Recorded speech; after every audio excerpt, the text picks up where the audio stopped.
Bienvenue sur Top Invest, la chaîne des tops d'investissement. Ici, on parle essentiellement d'entreprises de qualité. Avant une opportunité d'investissement sur Sika AG, c'est la question à laquelle on va essayer de répondre en se basant sur l'état financier de la compagnie. Je rappelle que ceci représente uniquement mon point de vue et non un conseil d'investissement. Et comme d'habitude, je me réserve le droit de me tromper. C'est une demande spéciale d'un abonné Top Premium. Je rappelle que le lien vers le service Top Premium Plus est en premier commentaire épinglé sous la description de cette vidéo aussi. OK? Et vous avez un deal présentement jusqu'au 10 du mois de novembre. Vous avez également la Top Newsletter où on partage également des analyses sectorielles. J'en ai partagé une sur le secteur de l'édition ici. Donc voilà, pour ceux qui n'ont pas encore, pour ceux qui ont la Top Newsletter, ils ne l'ont pas encore vue. Elle a déjà été envoyée. Alors, Sika. On va aller très rapidement parce qu'on a déjà eu analysé cette compagnie ici. Et vous savez que c'est une entreprise que j'aime bien. OK? Première chose que je vais regarder, stabilité ou croissance des revenus. On a une croissance des revenus. Ensuite, marge brute stable ou décroissante, on a plutôt une stabilité des marges. OK, la pandémie étant passée. Est-ce que c'est la pandémie tout ça? Attention, on a eu une grosse variation des marges ici parce qu'en moyenne, on a du 53.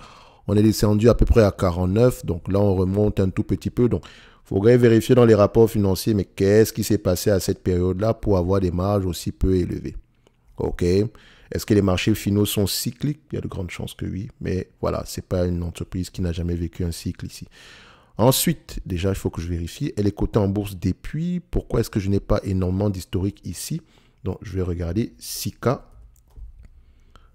Sika, son ticker symbole ici, c'est quoi? À ce niveau-ci, c'est Sika. Bon, je ne sais pas pourquoi est-ce que Coifin ne me donne pas assez d'historique. C'est pas plus grave que ça. Alors, on va quand même essayer de travailler avec. Le nombre d'actions, il est plutôt stable. Après avoir connu quand même une évolution de 10 millions d'actions entre 2019 et aujourd'hui. Est-ce qu'elle a fait une acquisition entre-temps? Vérifier. Ouais, quand même, quelques acquisitions. Bon, peut-être que ça peut justifier l'augmentation du nombre d'actions. Net income et free cash flow, est-ce que les deux parlent le même langage?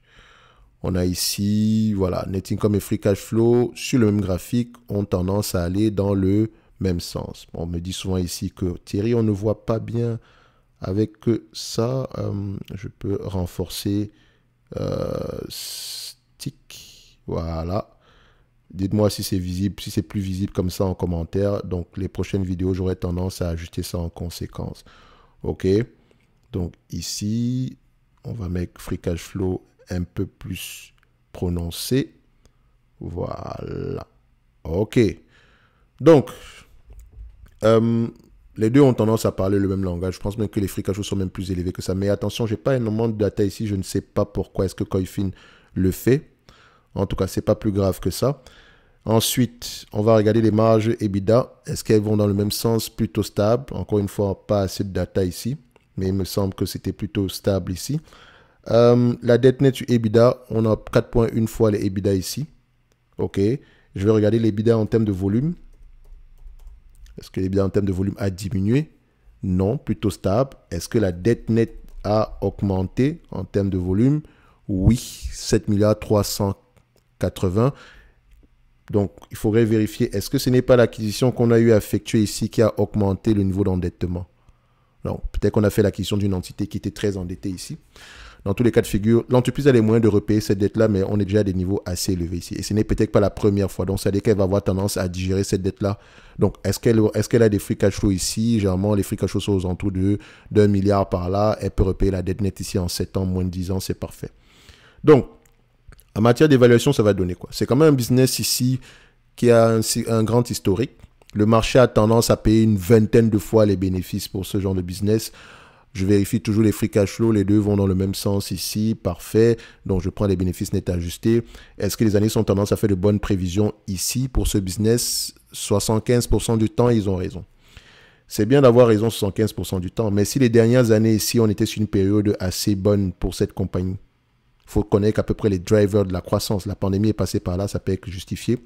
Donc, il faut connaître à peu près les drivers de la croissance. Qu'est-ce qui pousse les clients finaux à commander chez nous? Est-ce qu'on a la capacité d'augmenter les prix, ce genre de choses-là? OK? So, ici, on constate que le business, les analystes ont tendance à faire de bonnes prévisions avec plus ou moins une marge d'erreur de 20%. Ça veut dire quoi? Ça veut dire que quand je prends en considération l'estimation future ici, déjà, c'est dans un environnement normal. OK? C'est dans un environnement normal. Et deux, c'est de me dire ici que les analystes, c'est de me dire ici que on s'atteint à un certain optimisme. C'est tout ce que ça veut dire. Donc moi maintenant, quand je vais lire les rapports financiers, je vais chercher pourquoi est-ce qu'ils sont optimistes. OK? Et est-ce qu'on s'attend à un environnement normal sur les 2 prochaines années? Si ce n'est pas le cas, je dois m'ajuster en conséquence. Je vais peut-être payer des multiples moins élevés. Mais ça, c'est une belle entreprise. C'est visible en fait. OK? On va quand même aller vérifier au niveau de l'utilisation des actifs. On va voir ça. Qu'est-ce qu'on a? Au-dessus de 15%, va aux alentours de 30% même. C'est très très bien. J'aime ça. Avant tout la stabilité, sinon la croissance. J'aime ça. OK? Et vous allez voir sur certaines entreprises, c'est clairement aberrant. Je vous ai parlé d'évolution AB ici. Je ne fais que le mentionner. Allez lire sur la compagnie. Donc, on a ceci pour évolution AB. C'est tout simplement même insultant. C'est pas la seule entreprise. Il y en a énormément dans ce sens-là. Je pense que si on peut mettre du SPGI, S&P Global ici. Est-ce que c'est dans la même tendance? Voilà, vous voyez, c'est magnifique. Très beau à voir. Bref, ce n'est pas le but de la vidéo ici. Donc, Sika, c'est le type d'entreprise qui pourrait nous intéresser. OK? Donc, en termes de valorisation, ça va donner quoi? Évidemment, pour la croissance qu'on a ici aujourd'hui, est-ce qu'il est judicieux de payer un multiple aussi élevé? Alors, sur les 5 dernières années, je vois qu'on a une croissance de près de 9 à 10% par là. Maximum, je paierais 20%, 20 fois les bénéfices ici, en grand max pour ce type de croissance-là. Oui, je comprends, ça reste également, ça reste également à voir par rapport à au marché final de cette entreprise-ci. À qui est-ce qu'elle vend? Est-ce que c'est cyclique, etc. Est-ce qu'on a des contrats, ce genre de choses-là? OK? Donc, si je réfléchis en termes de rendement, en date d'aujourd'hui, on me demande de payer 215 francs suisses pour une entreprise qui est capable de rapporter à peu près 10 francs suisses à partir de 2025. C'est 4,65% de rendement. C'est pas ce que je recherche. Pour que je puisse payer ça à 2 points à ce niveau-ci, il faut qu'il y ait une croissance très élevée au-delà de 2026. Donc, il faut que je cherche à peu près, est-ce que dans les rapports financiers, il y a des signes pour avoir une croissance qui pourrait me permettre de penser qu'on aura une croissance très élevée au-delà de 2025. Et quand je dis très élevée, au moins du 20% et plus. Pourquoi est-ce que je le dis? Regardez, si je le prends ici, Forecast Calculator, je n'aime pas trop m'amuser avec la croissance.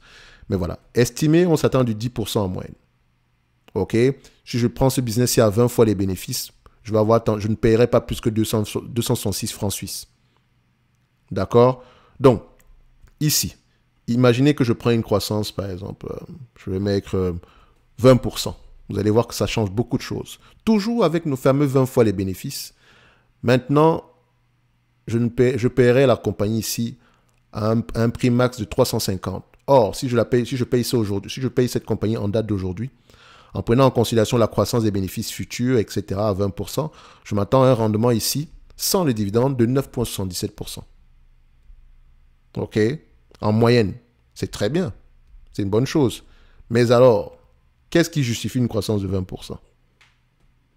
C'est la grosse question.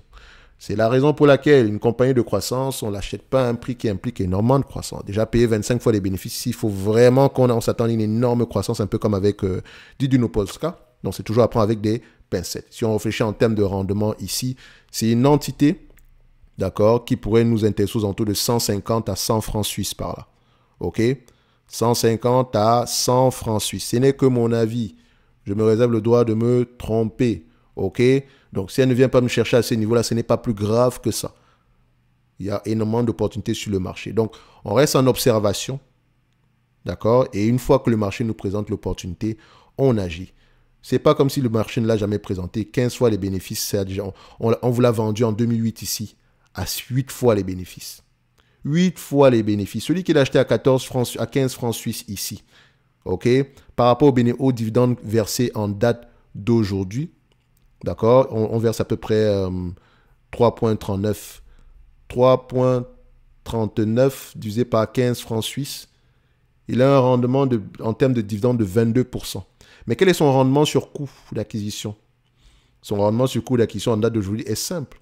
On prend le 7 francs suisses de dividendes, de bénéfices nets, ajusté bien sûr, divisé par son prix d'acquisition à 15 francs suisses. Admettons qu'il a acheté au point le plus bas. il a un rendement sur coût d'acquisition de 48%. Vous voyez? Aujourd'hui, c'est 22% de dividendes pour lui, mais en termes de rendement sur coût d'acquisition, c'est 48%.